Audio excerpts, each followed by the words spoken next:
The Flopsy Bunnies. Copyright. The Flopsy Bunnies, based on the original story by Beatrix Potter, with all new illustrations. Cover illustrations by Anita Nelson. Book illustration by Pat Schoonover. When Benjamin Bunny grew up, he married Flopsy, Peter Rabbit's sister. They had such a large family, they were called the Flopsy Bunnies. Because of so many mouths to feed, Benjamin used to borrow cabbages from Peter. But when Peter had no cabbages to spare, the Flopsy Bunnies went to the trash pile outside Mr. McGregor's garden. The trash pile was a jumble of things, but one day, oh joy, there was overgrown lettuce.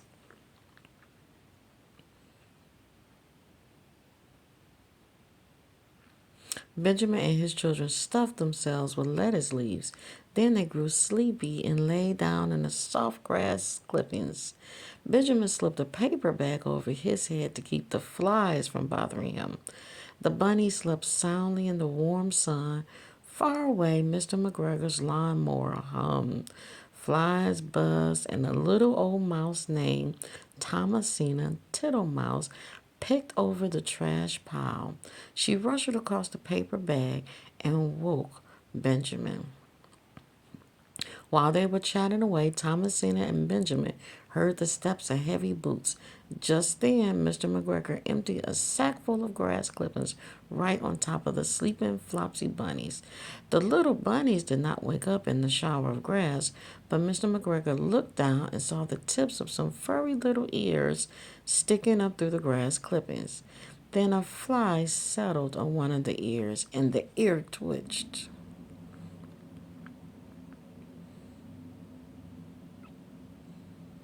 Mr. McGregor climbed down into the trash pile. 1, 2, 3, 4, 5, 6 little rabbits for supper, he said as he put the sleeping bunnies into his sack. The Flopsy bunnies dreamed their mother was turning them over in their beds, but they still did not wake up. Mr. McGregor tied the top of the sack with string and put it on the edge of the garden wall. He left the sack sitting there while he went to put away the lawnmower.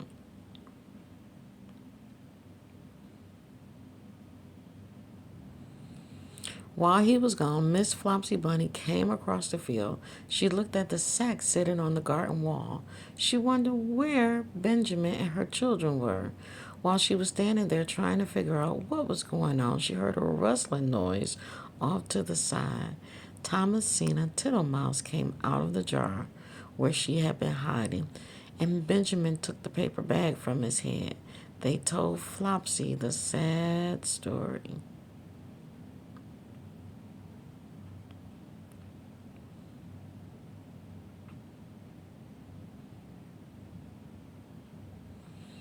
Benjamin and Flopsy looked at the sack where their sleeping bunnies lay helpless. They took the sack down, but they could not untie the string that bound it. What could be done? They had to come up with an idea soon. Miss Tittlemouse was a very clever mouse. Thinking quickly, she began to nibble a hole in the bottom corner of the sack. The little bunnies were pulled out and awakened.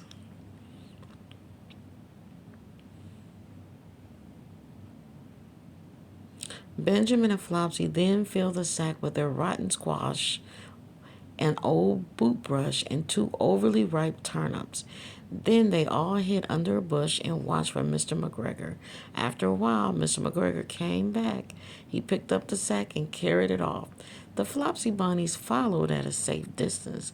They watched him go into the house. They crept to the window to watch and to listen.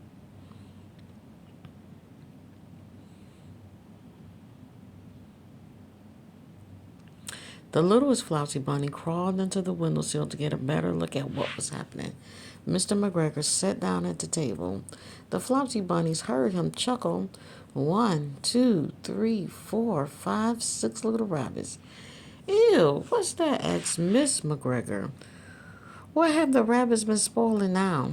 In the sack, Mr. McGregor pointed to the lumpy sack on the table. 6 little rabbits for supper. Miss McGregor opened the sack. When she found the rotten vegetables inside, she was sure Mr. McGregor had tried to trick her. Mr. McGregor was angry too. He threw a squash right out the window and just missed the youngest bunny. It was time to go home, Benjamin decided.